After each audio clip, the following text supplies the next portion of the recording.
বিশ্বের সবচেয়ে দুর্লভ হীরার প্রদর্শনী হচ্ছে সংযুক্ত আরব আমিরাতের আবুধাবিতে।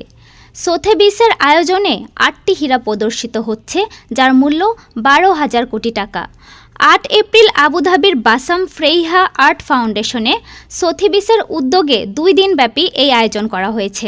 এতে ১২,০০০ কোটি টাকার বেশি মূল্যের ৮টি হীরার সংগ্রহের প্রদর্শনী করা হয়। সবচেয়ে আলোচিত মেডিটেরেনিয়ান ব্লু নামের একটি ১০.৩ ক্যারেটের নীল হীরা, যার মূল্য ২,০০০ কোটি টাকার বেশি। এই হীরাটিকে বিশ্বের অন্যতম গুরুত্বপূর্ণ নীল হীরা বলে অভিহিত করেছে সোথেবিস। হীরাটি কাটিংও করা হয়েছে সুদক্ষভাবে। প্রদর্শনীতে থাকা মোট ৮টি হীরার সম্মিলিত ওজন ৭০০ ক্যারেটের বেশি। সোথেবিসের উত্তর আমেরিকা, ইউরোপ ও মধ্যপ্রাচ্য অঞ্চলের প্রধান কুইক ব্রুনিং জানান, এই হীরাগুলো সাধারণ নয়, প্রতিটিই এক কথায় অনন্য। আবুধাবিতে এমন অনেক সংগ্রাহক আছেন যারা এই মানের এবং এই রকম দুর্লভ হীরা কিনতে প্রস্তুত আছেন। তাই হীরার সংগ্রাহক ও ব্যবসায়ীদের আগ্রহ বিবেচনায় এখানে আয়োজনটি করা হয়েছে। প্রদর্শনীটি চলবে ৯ এপ্রিল পর্যন্ত।